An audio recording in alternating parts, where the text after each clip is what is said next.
Me pueden encontrar en internet. Este es mi correo, mi mail, por supuesto, los que quieran escribir, bienvenidos. Preguntas de lo que puedo ayudar. Voy a pasar por aquí rápidamente esto. ¿Quién soy? Bueno, yo me hice radioaficionado en el año 88, así que pueden calcular más o menos, siendo mayor de edad, la edad. Soy argentino, soy ítalo argentino de pasaporte, se habrán dado cuenta, supongo, no soy alemán, los que sospechaban, no soy alemán, no. Mi especialización son la tecnología. Desde el año 84 tuve la suerte de participar en una escuela técnica, me pareció maravillosa la charla anterior, porque en mi época, 84, 85, 86, yo cursé en una escuela técnica, en una escuela técnica nacional, estatal, como técnico en informática. Y eso fue el puntapié cuando nosotros programamos en ese momento con C, programamos con Basic, con Logo, y ahí empezó la carrera. Mi perfil viene del área tecnológica. Radioaficionado por un lado, amante de la tecnología o informático por otro, ¿no?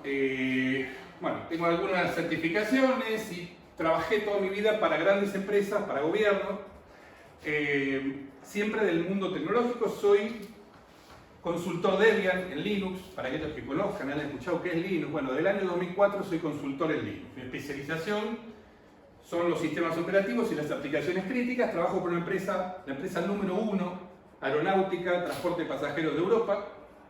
Y participo del año 98 en lo que era un programa de televisión semanal, para orientarlos un poco, soy un desconocido aquí de todo el mundo de URE, en un programa de televisión que se emitía todos los días de la semana, a distintos horarios.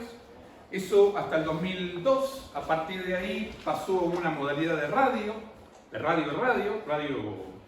la de FM. Y luego llegamos ya 4 años, casi 5, por YouTube. Aquellos que quieran buscar qué es lo que comentamos en domingo. En Latinoamérica hubo, de hace 3-4 años para acá, un boom de lo que eran los picos satélites. No solo en Latinoamérica, sino en países por ahí como China, como India, Australia, en países que vamos a ver por qué está pasando eso. Y tiene que ver con un tema geográfico, tiene que ver a veces con un tema de pasta, lamentablemente, y de una solución que buscan para algunos problemas que ya existen, y que las soluciones existentes o no son buenas o son caras. Entonces, esa era un poco la idea. Resumen de picos satélites, el tema de las soluciones que brindan los picos satélites, ya habrán visto acá algunas, para ir desde el punto de vista tecnológico, radioafición, datos, ¿sí? Comunicaciones de datos, y también toda una parte importantísima que es la parte educativa, el estar metiéndole a estudiantes algo a nivel educativo que deberían conocer y que quizás les abre una puerta en el futuro. No es solamente un tema de lo que yo hago, porque hoy en día con internet hay un montón de cosas, lamentablemente, que se hacen de otra manera y se hacen instantáneamente. Entonces, los satélites, con su retraso, con su necesidad de una buena antena, etcétera, etcétera, trabajan de otra manera, ¿no? Y lo digo con el corazón de radioaficionado. Yo también soy radioaficionado, pero entiendo cuáles son los productos. ¿Cuál es el internet? La instantaneidad o la rapidez de internet versus lo que es una comunicación de radio.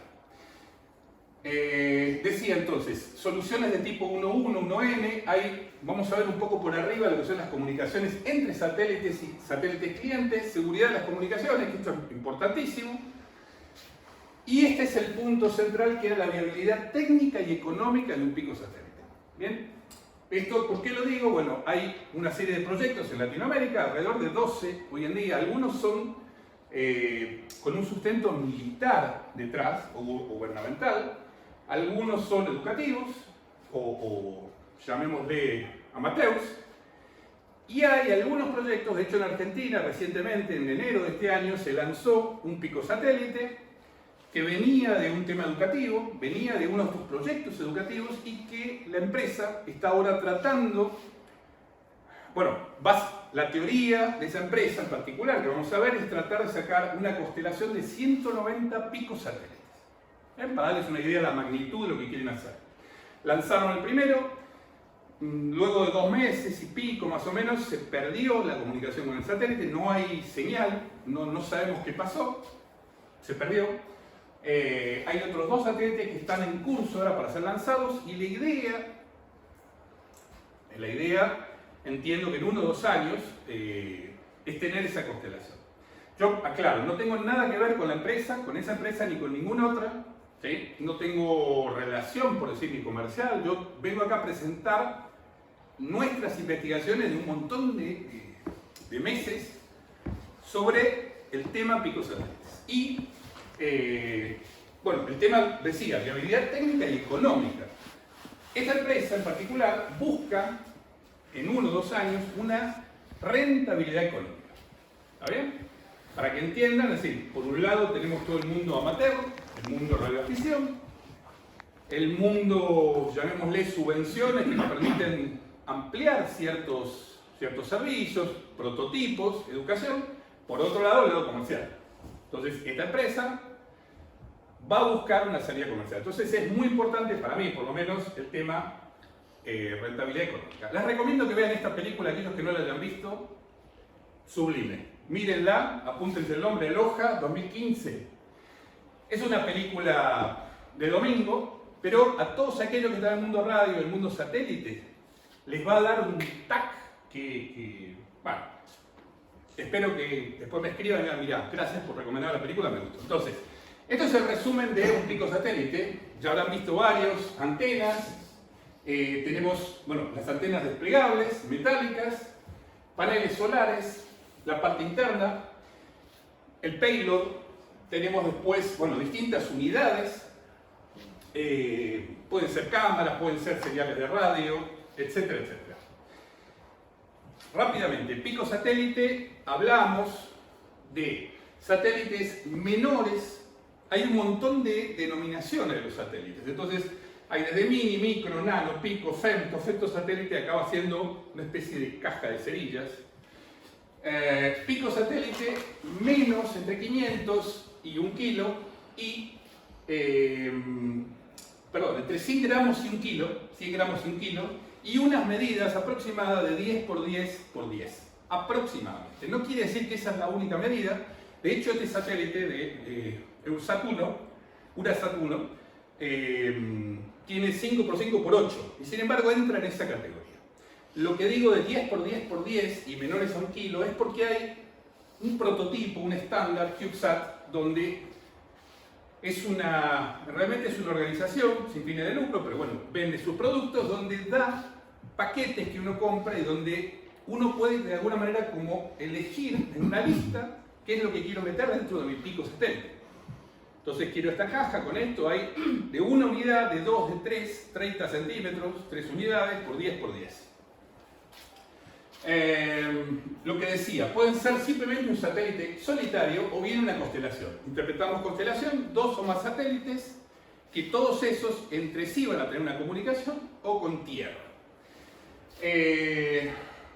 Van volando sin sistemas de ajustes inteligentes. Bueno, esto quiere decir que aquí no hay compresores, no hay nada que pueda rectificar ese movimiento.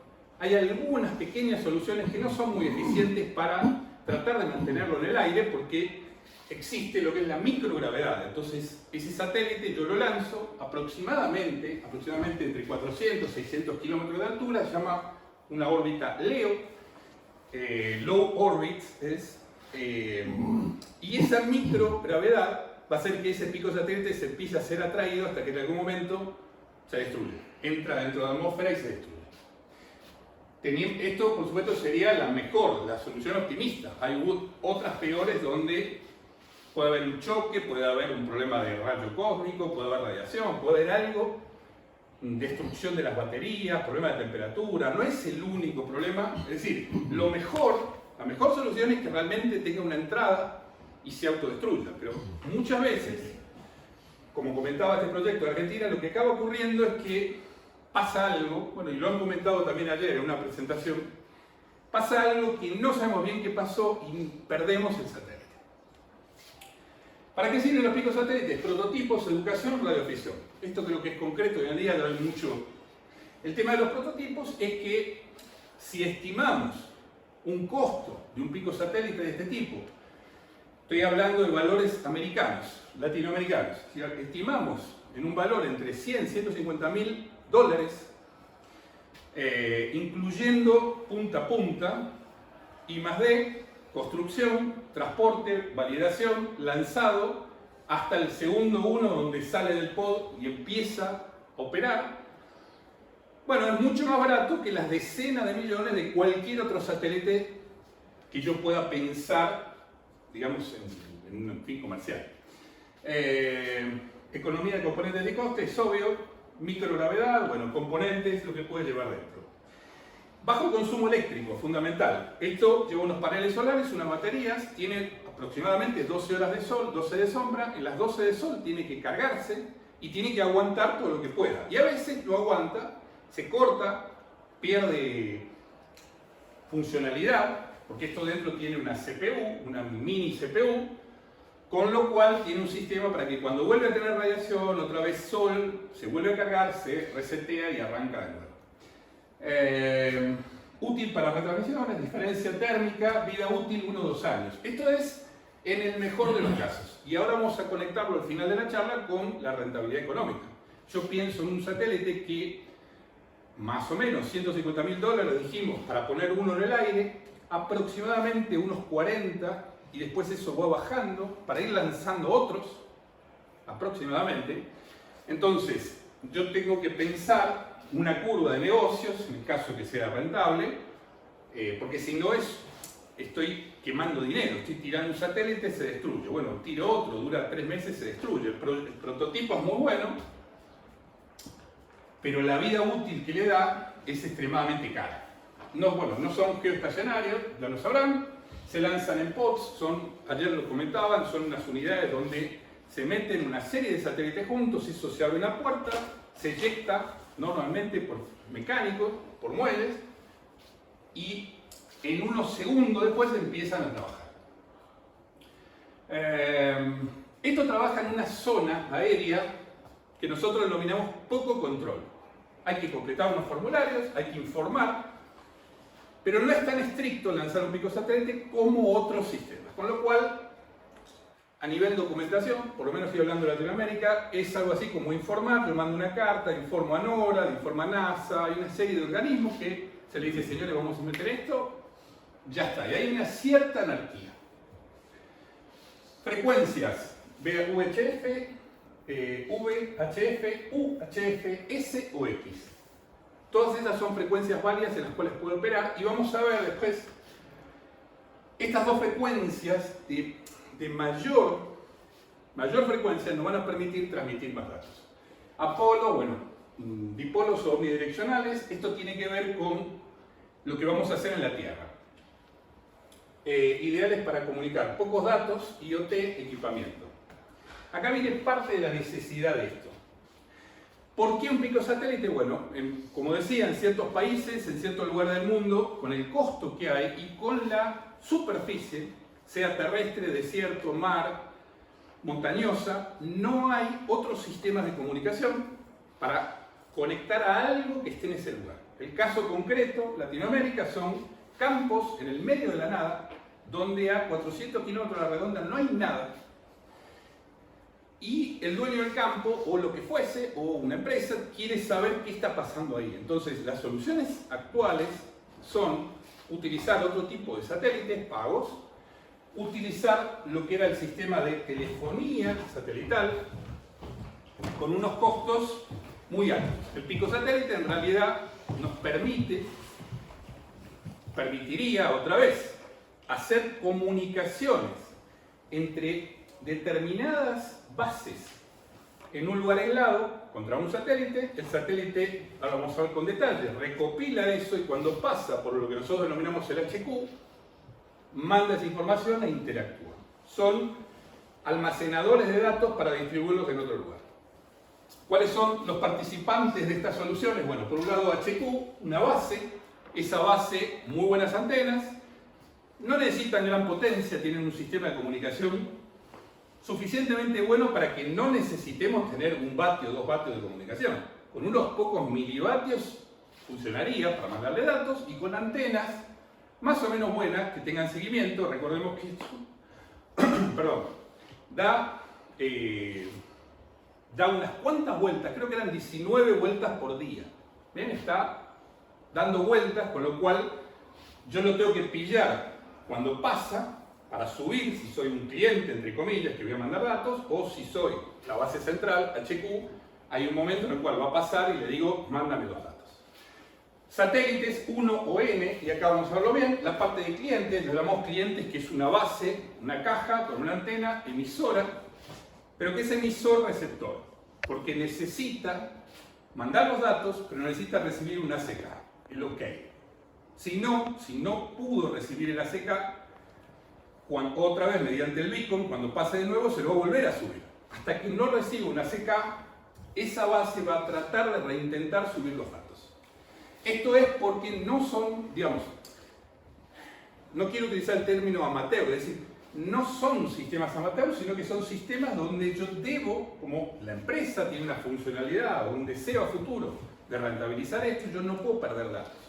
No es aceptable decir, bueno, hay una serie de datos que perdimos, no pudimos comunicarnos, no subí los datos. La empresa dice, mira, tenemos que garantizar que esos paquetes de información que este molino perdido en un campo, en el medio de la nada, mandó al pico satélite, lleguen. Y si no llegan, y habrá que reintentar. Y la base sigue guardando esos datos. Las bases son recolectoras de datos, los mantienen y cuando tienen señal de beacon, mandan. Y reciben la ACK. Luego, bueno, otros organismos internacionales de monitorización, posiciones, beacon, etc. ¿Solo o malla? Bien. Muchos satélites, la gran mayoría, inclusive los mismos de EURESAT, son satélites, son un satélite y no tienen comunicación entre sí. Yo les pido que hagan el ejercicio de que si yo lanzo 2 satélites, hay una base emitiendo en la cual en algún momento puede ser que reciba la señal uno, el otro o ambos. Vamos a ver un dibujo, con lo cual debe haber un protocolo de comunicación entre ellos de ser posible. Estos satélites, 190 teorías, 190 satélites, con la cantidad que fuesen, 2 o más tienen el mismo problema, necesitan comunicarse entre ellos. Necesitan decir, yo recibí este paquete y ya lo tengo, para que el otro lo pueda descartar y no generar información redundante. Saturación de canales.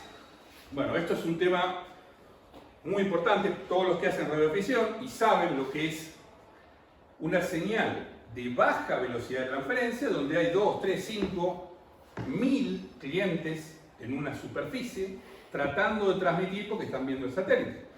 Ese canal es un tubito, un hilo, donde cuando llegan 2 satélites, 2 señales juntas, se distorsionan entre sí y ninguna es válida. Bien, entonces, a medida que aumentó los clientes en las soluciones de este tipo, aumentan los problemas de la distorsión, aumentan la pérdida de paquetes, aumentan, por decir así, el uso de ese canal de subida de comunicación. Un beacon constante para decir acá estoy, el beacon también se usa para que las bases lo vean e interactúen. Como decía, soluciones para campos, barcos, desiertos, objetos en altura. Esto es importante. Siempre pensamos que nosotros tenemos una base a nivel de tierra. Bien, como hablaban antes, en una escuela, en una montaña, en el medio del campo, en un barco. Bueno, no solo sirve para eso, sirve también para algo que está volando. Algo que está a 500, 1000, 2000 metros de altura, un avión, para alguna otra cosa que recibe el beacon y la antena le manda la comunicación. Con lo cual, abre un poco todavía más el abanico de para qué podría servir. Proyecto argentino de malla, posibilidad comercial, es parte de lo que estuvimos investigando. Es decir, mira, esta gente está llevando adelante un proyecto que a fin de proyecto quizá tiene una solución económica. ¿Qué pasa con esto? Bueno, esto es obvio, colisión, caída o destrucción. Todo satélite no está exento de algún accidente o de alguna colisión que pueda tener. Componentes de un pico satélite. Bueno, tenemos CPU, RAM, ROM, batería, panel solar, módulo de transmisiones. El módulo de transmisión, en este tipo de soluciones, cuando hablamos de malla, son más complejas, porque hay un sistema de comunicación entre los satélites, con transmisión, recepción entre ellos, un sistema para tierra, recepción, transmisión, y un emisor de beacon. Otra vez, esto el fin es comunicaciones, ¿sí?, entre un lugar en la Tierra y otro, utilizando quizás hasta una malla de satélites. Protectores, antenas, esto lo hablamos, complejidad técnica física, esto tiene que ver con cómo orientar el satélite, cómo hacer que ese satélite se coloque en la situación que debe, porque cuando se lanza el satélite va rotando todo el tiempo como salió. Entonces, existen sistemas, algunos son líquidos o semilíquidos, otros son rotores, que lo que hacen son pequeños integrados, módulos que se le agregan a la electrónica para que ese satélite empiece a dejar de girar y se acomode de una manera. Código de aplicación. Toda la parte de hardware, I+D, es fundamental, pero hay todo un componente de software, todo un componente de programación. Entonces, como esto está basado en una CPU, generalmente todo el mundo está usando 32 bits de CPU, no usan 64 bits, con lo cual eso tiene una restricción en la memoria que hay. A medida que esto evolucione, no van a pasar muchos años para que habrá que dar un salto a 64 bits. Tiene que ver con el direccionamiento del chip, básicamente la memoria que él puede gestionar. Entonces, cuando hablamos de una solución comercial, donde está recopilando datos de un montón de clientes durante un tiempo para después poder mandarlo a una base, la memoria empieza a ser un ítem importante. No nos alcanzan los K que hoy por hoy se están gestionando. Entonces decía, básicamente Linux y C. ¿Por qué? Bueno, optimización de código, velocidad y porque C genera unos códigos que trabajan en muy bajo nivel contra el hardware. Y la solución, bueno, botón de encendido mecánico, esto es para el lanzamiento, y luego un reset por pérdida de batería. Cuando él perdió, se quedó sin batería y se apagó, en el momento que vuelve a cargar la batería y vuelve a tener alimentación, hay un reset donde le dice, vamos de nuevo, y el satélite vuelve a trabajar. Antenas desplegables.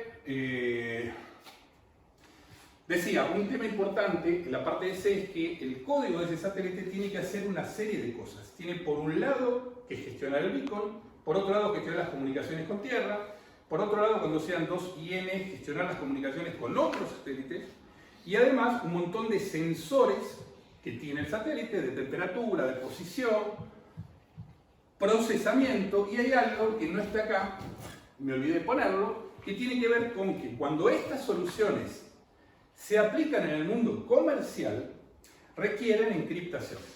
Yo no quiero como cliente que los datos que yo estoy mandando de un satélite, de una empresa, sean públicos. Quizás todo lo contrario de lo que todos nosotros estamos acá. Para nosotros la radioafición es algo público, no hay nada, ni en el packet existe restricciones de lo que estamos transmitiendo.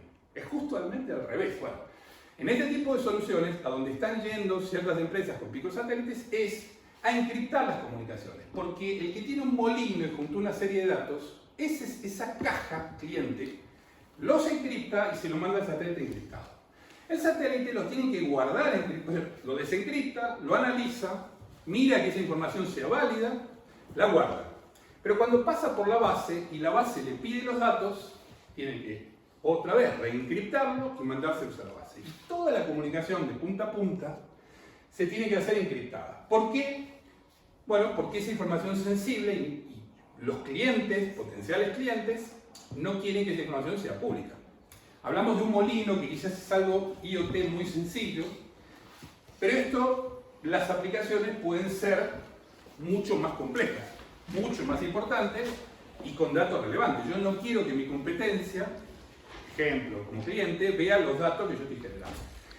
Por otro lado, hay una serie de problemas que en el mundo de radioafición no existen y tiene que ver con lo que se llama el traffic jamming, tiene que ver con las colisiones, con la inyección de paquetes malformados, donde alguien cerca del emisor o cerca de la base puede distorsionar esas comunicaciones y puede impedirme que un cliente suba datos o puede distorsionar la información que está recibiendo solicitando la base. Con lo cual se necesita que todo ese circuito esté seguro, encriptado, con algoritmos fuertes. Esos algoritmos fuertes necesitan CPU del propio pico satélite. Más CPU, más temperatura, más consumo eléctrico. Clientes. Clientes y la base. Bueno, los clientes, esto es obvio. emisor-receptor, una antena direccional. ¿Por qué digo direccional? Bueno, porque lo que van a buscar no son 180 grados, van a buscar un rango en el cual, cuando pasa el satélite por ese cono, le puedan transmitir los datos que quieran. No requiere alta potencia, estamos hablando de menos de 1 vatio, de milivatios, unos pocos milivatios. Electricidad permanente.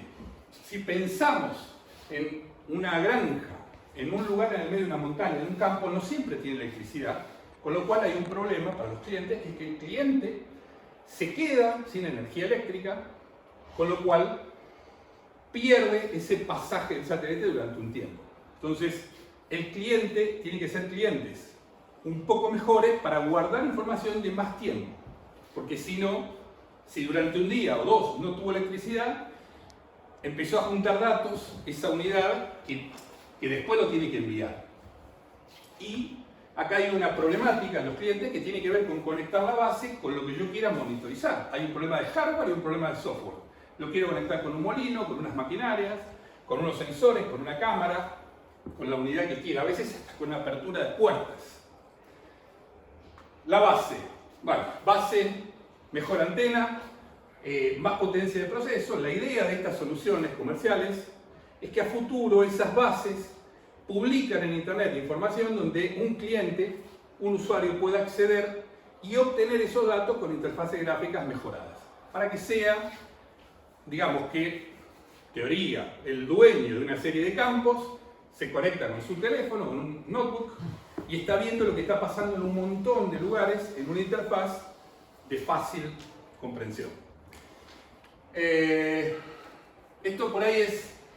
La idea de todo esto era que no sea una charla muy técnica. Yo no sabía cuál era el perfil tecnológico, entonces hay muchas cosas que por ahí los expertos en radio, sí, en radio van a decir, bueno, pero esto es medio obvio, pero muchas veces si esto va a un estudiante, la idea es hacerlo sencillo, simplificado, yo digo sin mentirles, pero hacerle la explicación lo más simple posible para que un montón de gente lo entienda. No.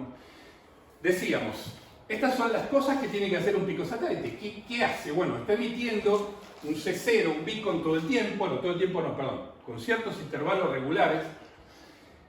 Tiene que activar una recepción. Esta es la recepción que mira al cono donde estarían los emisores de la Tierra. En el caso de recibir un paquete, viene un paquete, decíamos, encriptado. Hay que recibirlo, desencriptarlo, analizarlo, validarlo, guardarlo. Mandar por otra frecuencia, que utilizan frecuencias distintas, el OK, el ACK. Luego, tiene una transmisión, recepción. Primero hablamos de la recepción con otro satélite. De manera de que un paquete que se transmitió a los dos, dice, bueno, mira, yo ya lo tengo, vos no lo guardes. El otro satélite lo puede descartar. Y además una comunicación entre ellos. Y luego, en un determinado momento, con la misma frecuencia del cliente, ¿sí? La misma frecuencia acá puesta C1, C2, cuando recibe un determinado paquete de la base, le manda toda la información recopilada. Este es un ejemplo, traté de hacerlo sencillo, no es muy bonito.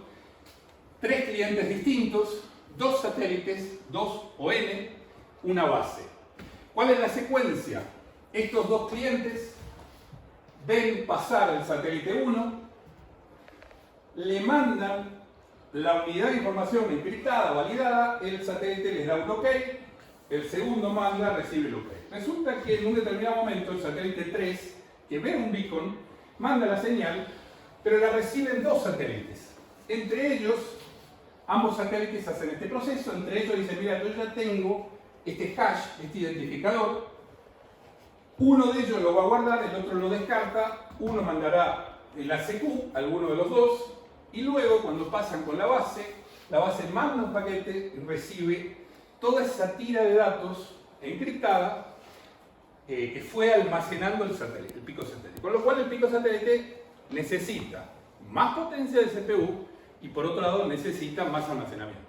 Había un problema que habían comentado, muy curioso, ¿no? Que decían que para el satélite que van a lanzar, cuando está calculando una jugada de ajedrez, hay un periodo de tiempo que ese satélite, su core, que tiene un core, está ocupado con esa tarea y descarta otras, no hace otras. En este tipo de soluciones más avanzadas, de futuro, Eso no puede pasar. Yo no puedo estar 1 minuto, 2 minutos o 10 minutos sin operatoria de satélite. Con lo cual, estamos hablando ya de micros que tienen por lo menos 2 o 4 cores y que están todo el tiempo funcionando. ¿Eso qué genera? Más calor, que por ahí no es malo con las bajas temperaturas, pero por otro lado mayor consumo. Entonces, hay un problema por eso se está hablando de mayores unidades de C1, de cubos, para poder tener paneles solares más grandes, para poder tener baterías más grandes. Tema de seguridad. ¿Cómo voy de tiempo? Tema de seguridad, fundamental. Esto es relevante otra vez para soluciones que tengan algún fin comercial o, como yo dije antes, soluciones militares. Ya hay ejércitos, organismos gubernamentales, por lo menos en Latinoamérica, yo conozco 2, que están empezando con estas investigaciones. ¿Por qué? Bueno, hoy por hoy, si nos olvidamos de los picos satélites, nos olvidamos de los satélites radioaficionados, abiertos, las otras soluciones están en manos de empresas y esas empresas pertenecen a un determinado país. Entonces, si yo miro la geopolítica, miro los problemas, guerras mundiales, futura guerra mundial, ojalá no haya nunca, pero problemas de conflicto de países, lo que está pasando ahora con Rusia, donde empieza a haber lo que nosotros recibimos como información, empieza a haber problemas en la ISS, que es internacional, donde hay soporte y hay hasta capital y movimiento de servicios de Rusia. Entonces, el problema Rusia-Ucrania trae aparejado un problema donde los países están diciendo, mira, yo no puedo depender de una solución, hablemos de soluciones comerciales, ¿no?, que me la da una determinada empresa porque esa empresa pertenece a un país y ese país va a tomar una decisión, por decir así, de calidad de servicio o de costo según quién soy yo. Entonces, volviendo al tema, ya hay por lo menos dos certificados, probablemente hay 3 países latinoamericanos que están pensando en estas soluciones como métodos alternativos de comunicación en territorios donde no tienen cobertura de teléfonos, donde deben depender, soluciones militares, no de gobierno, donde deben depender de un satélite, de un teléfono satelital o de otras soluciones de empresas comerciales, que las hay y hace varios años que están, y que además tienen un costo mayor. Bien, otra vez, porque utilizar una empresa comercial con un satélite mucho más alto que da cobertura en una zona, satélites geoestacionarios, tiene un problema político, militar, un problema de estrategia y un problema de costos. Entonces, vuelvo a la parte de seguridad. Partes relevantes de estas soluciones, la seguridad.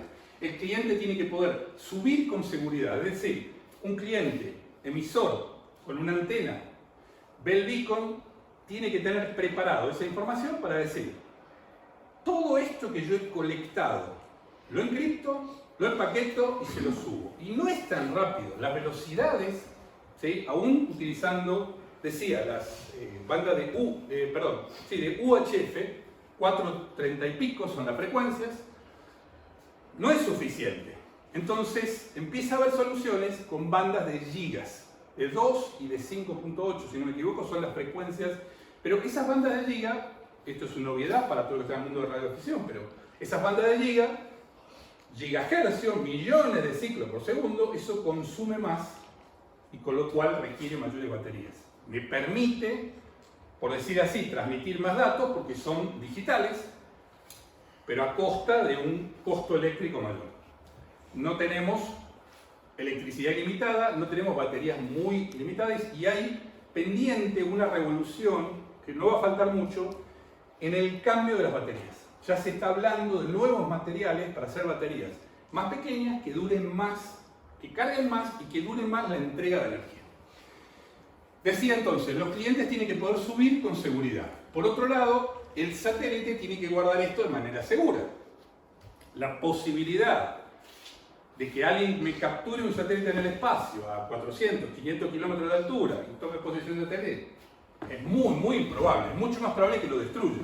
Pero en un sistema de seguridad punto a punto, esos datos se guardan encriptados. No están guardados alegremente así secuenciales. Con lo cual hay un costo de encripción en CPU y un costo de desencripción. Bueno, usar ACK para validaciones, esto es obvio. Cada comunicación tiene que recibir una ACK y si no se va a volver a transmitir. Los que conocen comunicaciones, esta es la diferencia entre TCP y UDP. Los que están en el mundo redes, telecos, dirán, bueno, no, pero muchos trabajan en UDP, en el modo UDP. Esto trabaja con TCP. Acá hay un control de comunicación. Si no hay ACK, hay que volverlo a hacer. Esto no pasó, no se realizó. Bueno, esto lo comenté. Pasar sobre HQ implica encriptar, emitir, esperar el ACK. ¿Por qué? Bueno, en el caso del satélite, porque cuando recibe el ACK de la Tierra, y acá donde viene el tema de por qué se encripta, el satélite tiene que estar seguro que el ACK se lo mandó su base, no otra cosa. Una vez que recibe eso, dice, bueno, mira, toda esta información, yo ya tengo el ok de que llegó a la Tierra, la borro. Y puedo otra vez utilizar ese espacio para guardar más información. Entonces, en la comunicación HQ, base contra satélite, hay implícito un ok para limpiar memoria del satélite. Colisiones de comunicaciones y pérdidas, bueno, esto radioaficionado es obvio. Tenemos un único canal, si hay 2, 3, 5 transmitiendo todo el tiempo, porque todos están viendo el satélite, el beacon del satélite arriba, esas transmisiones se distorsionan entre sí, no son válidas, hay que volverlas a hacer.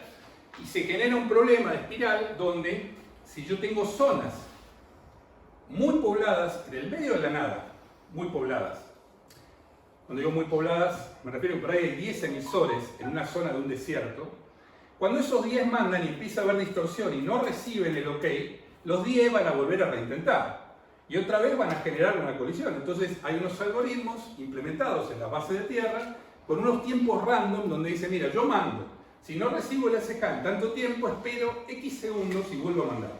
Y ese cálculo está hecho aleatorio entre una horquilla de tiempo para que no estén los 10 volviéndose a pisar todo el tiempo. Si los 10 mandan algo, las 10 señales se pierden, y otra vez los 10 vuelven a mandar y se pierden los 10, el satélite se va, nunca lo van a poder subir. Probabilidad estadística. Encripción fuerte requiere CPU, esto lo había comentado. No vale con un hash, no vale con un CRC que todo el mundo hablaba, por decir, bueno, al final de un paquete le mando un CRC, no. Necesitamos encripción. La encripción, CPU, batería y además alarga el paquete. Ese paquete con encripción tiene una cabecera, un final encriptado, con lo cual son paquetes más largos. Bueno, problema de aumentar el número de clientes, traffic jamming, DOS. DOS se llama, en el mundo tecnológico, deny of service, denegación de servicio. Por la razón que fuese, yo tengo, pasa en Argentina, en el medio de la Patagonia hay una base china, hay un pedazo de la Patagonia argentina, unos cuantos kilómetros cuadrados, que es chino. Y ese lugar chino tiene un montón de antenas, y ese lugar es territorio chino, no es argentino. Algo así como Gibraltar. ¿Bien? Y en esa base china, que hay un montón de parábolas, y nadie sabe qué pasa, es más, la policía y los militares argentinos no pueden entrar, es territorio chino. ¿Bien? Por esos acuerdos internacionales, ¿no? Diré al fondo. Nadie me dice que si yo implemento una solución en esa zona, haya una antena china haciéndome el deny of service. No, mirá, acá arriba yo no quiero que me distorsionen mis comunicaciones. Estas frecuencias van a estar bombardeadas con señales, traffic jamming, deny of service. Esa solución es inviable. Pero es inviable para radioaficionados, para fines comerciales, para lo que fuese. Aunque vaya encriptada, la encripción no me resuelve esos dos últimos problemas. Entonces, vamos ahora para mí, al núcleo, me estoy quedando también medio justo en el tiempo, viabilidad técnica y económica. Bueno, esto se los propongo que lo lean. Vida de la batería, destrucción del satélite, caída, ciclo de carga y horas de servicio. Esto es fundamental. Yo tengo que tener más paneles solares para que junte energía para que me aguanten las 12 horas de noche. Pero más actividad, más subida-bajada, más consumo de energía. Memoria permanente sin batería, fundamental. Los satélites tienen unas unidades de memoria con cierta protección, pero no son a prueba de balas. Entonces,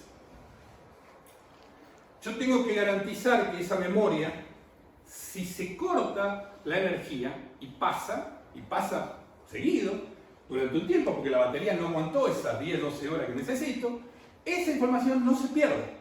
Pero esa información es dinámica, no está, por decir así, grabada como un programa. Es información que se recolectó de la Tierra. Entonces, hace falta unos chips SSD con una cierta protección, otra vez que no es a prueba de balas, para que cuando el satélite se apague, toda esa información guardada no se pierda. Porque yo le di una CK a un cliente y dice, pero yo ya tengo tus datos.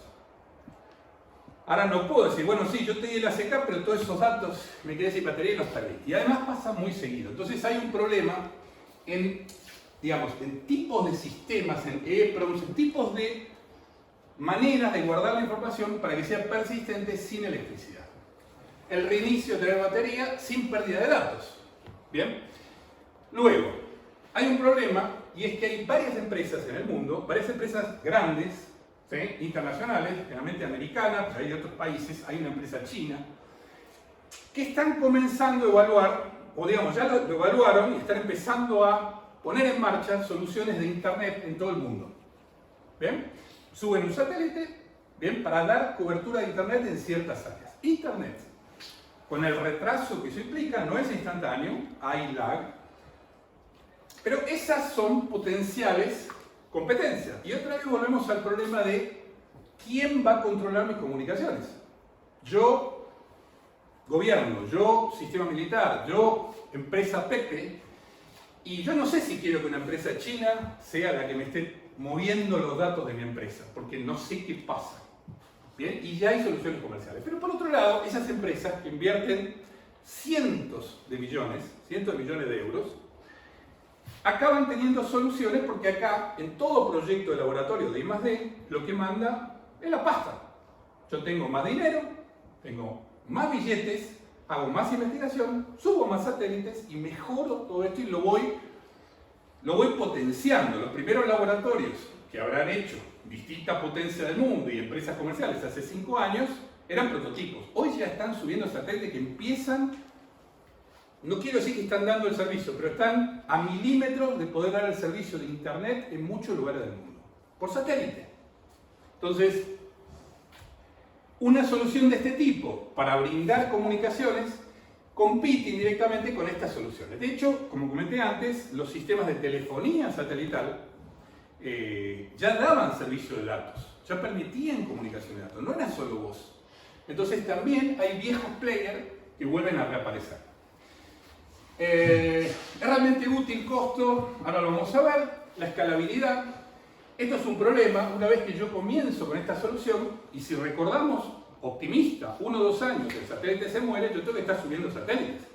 Entonces mi costo no es infraestructura, recursos humanos de la base, sino que acá hay una serie de costos de fabricar, que al final cada vez más barato, y de subir. Y si yo utilizo soluciones genéricas, digamos, yo le compro a CubeSat, por ejemplo, que no es el caso, pero yo le comprase a CubeSat satélite y hago paquetes y mira, yo te voy a comprar 20 por año, 30 por año, me empiezo a bajar los costos, pero muchas de estas soluciones, ese tipo de productos no sirven. Yo no sé si lo anoté por acá, está más adelante. Muchas veces me preguntan, ¿qué pasa con una Raspi? ¿Qué pasa con un Arduino? ¿Ven? ¿Por qué no usan una Raspi? ¿Por qué no usan un Arduino? Es más, algunos me preguntan, ¿por qué no usan un teléfono? Hoy en día un teléfono tiene el 60% de lo que nosotros necesitamos para esta solución. ¿Por qué no usar un teléfono? ¿Por qué no usar una Raspi? ¿Por qué no usar un Arduino? Porque aunque estos productos, el costo es mínimo, hay un montón de problemas en su fabricación que no son aptos para el espacio, para la microgravedad, para los problemas del espacio, no son aptos, sobre todo en los productos de bajo costo, Arduino y Raspi. Hay que ponerle un montón de módulos adicionales para hacer esto y empieza a haber un problema de consumo porque no están. Cuando uno mira una plaqueta de un pico satélite, está todo completamente integrado, muy chiquito, mucha distancia, bajo consumo y una electrónica muy sencilla. los proyectos Raspi y Arduino, que se hacen en muchos proyectos en América, Latinoamérica sobre todo, se utiliza para hacer prototipos de pico satélite con estudiantes. Bien, cuando acá hablaban, por ejemplo, digamos, me parece mágico lo de la IS, las comunicaciones, pero quizá un estudiante, una Raspi o un Arduino, con ciertos módulos de comunicaciones, aunque sea Bluetooth, hablo, ni siquiera Wi-Fi, Bluetooth, le permite entrar, por unas monedas, le permite entrar en lo que es una comunicación radial, Bluetooth o Wi-Fi, entre dos equipos a 10 metros en un laboratorio de una escuela, por un costo mínimo. Otra vez, en países de bajos recursos, no quiero decir con problema económico, pero bueno, que no les sobra tanto los euros, esas son soluciones mucho más baratas. Bueno, en esto no se puede aplicar. Esas soluciones sirven para los prototipos, sirven quizá para el código, sirven para probar las pruebas de concepto del N, del 2 o más satélites contra N clientes. Pero no se puede subir al aire ese tipo de hardware. Costo de diseño, producción subida, costo de diseño en cada cliente. Lo mismo, el cliente también es un problema. Yo tengo que darle a mi cliente o a mi usuario una caja que tenga una antena especial, quizás una antena tipo lóbulo, quizás una parábola. Bueno, tengo que pensar cómo quiero hacer esto, qué tan fino quiero ese cono de cobertura, pero todo eso tiene un costo de I+D, un costo de llevarle esa caja a alguien en el medio de la nada, de instalarla, de conectársela con sus sensores, con su molino, con lo que tenga, y mantenérselo porque, otra vez, esto está en el medio de la nada. La electricidad se corta, vuelve, tengo problemas hasta por ahí de radiofrecuencia, tormentas solares, ahí. Hasta problemas, otra vez, de países de pocos recursos donde no es que la electricidad se cortó, es que la electricidad viene a 300 volts. Ese es el problema. Entonces necesito un rectificador, necesito UPS, hay un costo I+D en cada cliente. Bueno, los conos de cobertura, esto es obvio, para los radioaficionados, esto es obvio, ya lo sabemos. La antena o es direccional, o si es omnidireccional o de tipo cono, yo tengo una zona de gestión y de trabajo, no es eterna. Blackouts, apagones, y la baja velocidad en los movimientos de datos. ¿Por qué? Porque aún en las frecuencias de UHF no tengo tanto ancho de banda. Y si empiezo a incrementar los paquetes y el satélite pasa durante una serie de minutos, se me empieza a achicar la ventana en la cual es operativo para un cliente. Entonces, resumen, viabilidad técnica. La única restricción es el capital. Si pensamos que hay unos tipos que subieron un Tesla y lo dejaron volando, todos se acuerdan, ¿no? Saben del Tesla dando vuelta. Yo digo, mira, ¿hacía falta subir un Tesla y ponerlo a dar vuelta en el cielo? No se podía subir otra cosa, digo. ¿Por qué? Bueno, si pudieran hacer eso, es un problema. La viabilidad técnica se resuelve con capital, se resuelve con inversión y tiempo. Y ese es el único secreto. Todo en el mundo tecnológico, y yo vengo, decía, del año 83 que empecé en la tecnología, todo es un problema de pasta, capital. Todo se resuelve con eso. Hay casos muy famosos, no me quiero ir de tiempo, hay casos muy famosos donde toda una fábrica de coches se monta porque se contratan a 3 ingenieros que trabajaron en la Toyota. 3 ingenieros de Toyota, dicen, ¿cuánto quieren para trabajar en esta fábrica que vamos a armar? No, pero que 3 ingenieros de Toyota. Vienen los 3 ingenieros de Toyota con un montón de dinero y montan una fábrica con la calidad de una fábrica como Toyota. Entonces, volviendo al tema, capital, la viabilidad técnica es capital. Más capital, todo es posible, todo. En cualquier momento, el Enterprise de Kirk va a ser posible con viabilidad técnica. Pasta atrás. Acá hay unas preguntas importantes. La pregunta eterna, esto es fundamental, aunque esté acá, es ¿para qué? ¿Para qué estoy subiendo un pico satélite? Entonces, piénsenlo unos segundos, ¿para qué subo un pico satélite? Podría decir que es un fin educativo, fundamental.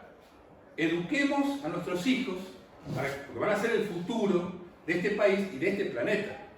Entonces, la educación, fundamental. Bien. Segunda pregunta, ¿para qué me puede servir un pico satélite? Bueno, ya vimos aplicaciones geopolíticas, militares, gobiernos, aplicaciones comerciales. Bien. ¿Qué ventaja hay sobre un globo? Bien, si recuerdan, bueno, Argentina no es el único tampoco, hay un montón de países que lo han hecho, han subido un globo. Tiran un globo con un transceptor, con un sistema de cámaras. Esto es algo que se hizo hace, si no me equivoco, 15 años. Yo participé en ese evento. Se tira un globo, el globo, evidentemente, sigue la corriente de viento aérea, y en algún momento eso cae. ¿Por qué no usar un globo? ¿Bien? ¿Qué ventaja me da un pico satélite comparado con un globo? Bueno, no, pero el pico satélite, bla, bla, bla, más tiempo, sí, pero tiene un costo. Yo puedo tirar 500 globos por año, y por ahí el globo termina siendo una solución económica viable mucho mejor que un pico satélite. Además de que en un globo, en el caso de Argentina, y hay otros casos, se tiró una especie de neverita donde dentro tenían las baterías, los CCTV, donde tenía un ordenador completo y donde tenían un montón de componentes metidos, de posicionamiento. ¿Por qué tengo que restringirme a un cubo, a una unidad de 10-10-10 o 10-10-40, pudiendo tirar una neverita? Bueno, algo para pensar. La viabilidad de un globo y el tema de la educación. Todo esto es la parte técnica. La parte económica. Bien, nuestro estudio independiente, no tenemos relación con ninguna empresa, fabricante, productora, vendedora. Somos una unidad, llamémosle informática, de divulgación y de investigación. 85% no es viable. No hay ninguna razón para subir un pico satélite, excepto contar con el dinero, la satisfacción y la educación, que tiene un precio. ¿Sí? Educar a nuestros hijos, a las futuras generaciones, tiene un precio, pero económicamente esa solución hoy no es viable. Quizá en 5 años van a pasar dos cosas: o los picos satélites se empiezan como a automatizar y baja el costo y aumenta la potencia y aumenta las baterías, o las soluciones competencia comerciales bajan el precio y me admiten comunicaciones encriptadas. Si no, no sirve, es un hobby. Separemos hobby de un fin comercial. Hay dos conceptos tecnológicos, OPEX y CAPEX. Por ahí a muchos lo consideraron, ¿no? Básicamente uno son los costos operativos y el otro son los costos de compra o de puesta en marcha. El CAPEX es, ejemplo, yo necesito 1.000 euros para comprar un portátil, gasté los 1.000 euros, tengo el portátil, ya está. Pero luego tengo el OPEX. El OPEX es el costo operativo. ¿Cuánto me consume de electricidad? ¿Cuánto pago por internet? ¿Cuáles son todos los demás costos para que esto siga funcionando? Entonces, los picos satélites, bueno, tenemos el OPEX, por ahí es más controlado, entre comillas. Yo llego a un momento de trabajo donde en unos cuantos meses, en un año, yo ya puedo estimar bastante bien el OPEX, pero el CAPEX no. Porque lo que dijimos, un satélite sale y a los 10 minutos o al mes desaparece. Tengo que subir otro. Entonces, el CAPEX es variable y puede ser muy variable. Para los radioaficionados conocemos lo que son las tormentas solares. Esas tormentas solares donde pasa algo, el sol emite más radiación que la que debe y por ahí se me mueren 10 satélites. Tengo que subir 10 satélites, yo estoy dando un servicio con eso. Hablamos de un hardware genérico, volvemos al caso, comprar la solución y subirla. Bueno, lo que pasa es que el hardware genérico pierdo control de lo que yo puedo hacer dentro. Pierdo, llamémosle, la horquilla de las modificaciones. Es bastante más encapsulado porque además está certificado por entidades internacionales.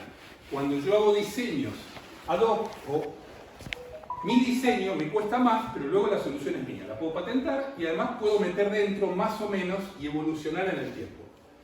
Recursos humanos, valoración, bueno, mantenimiento y costos de la base. Tener una base operativa tiene un costo, ¿sí? En personas, en electricidad, en edificios, en alquileres.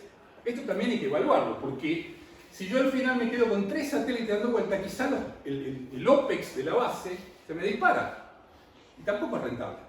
Estoy metiendo dinero. Bueno, acá me había olvidado de Orange. Orange es otro de estos productos como Raspi. No son viables. No son viables para el laboratorio, son viables en tierra y son viables para fines educativos, no para subirlo al cielo. El teléfono, mismos problemas.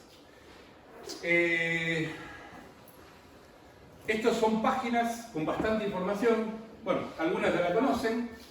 Esta en particular, Innovador Satélite Argentino en Comunicaciones. Esto hablaba de Innova Space, constelación de 193. Esto, repito, no tengo nada que ver con ellos. Nosotros hicimos investigación sobre sus productos, sobre qué es lo que ellos, a dónde van, de dónde venían y a dónde van. Empezó con un proyecto de un instituto con estudiantes, así empieza Innova Space. Consigue fondos de gobierno, algunos fondos privados, empiezan a generar un prototipo hasta que logran subir el primer satélite de su constelación. Bien, nada más. Muchas gracias por escuchar. No sé si tienen alguna pregunta, si hay algo que quieran, que quieran preguntarles sobre esto o algo que no les haya quedado claro. Sí, por supuesto. Sí, yo tenía una pregunta. ¿Por qué cifrar y descifrar dentro del satélite? ¿Por qué no se transmiten los datos cifrados desde el cliente a...? Claro. Muy buena pregunta. Todos escucharon la pregunta.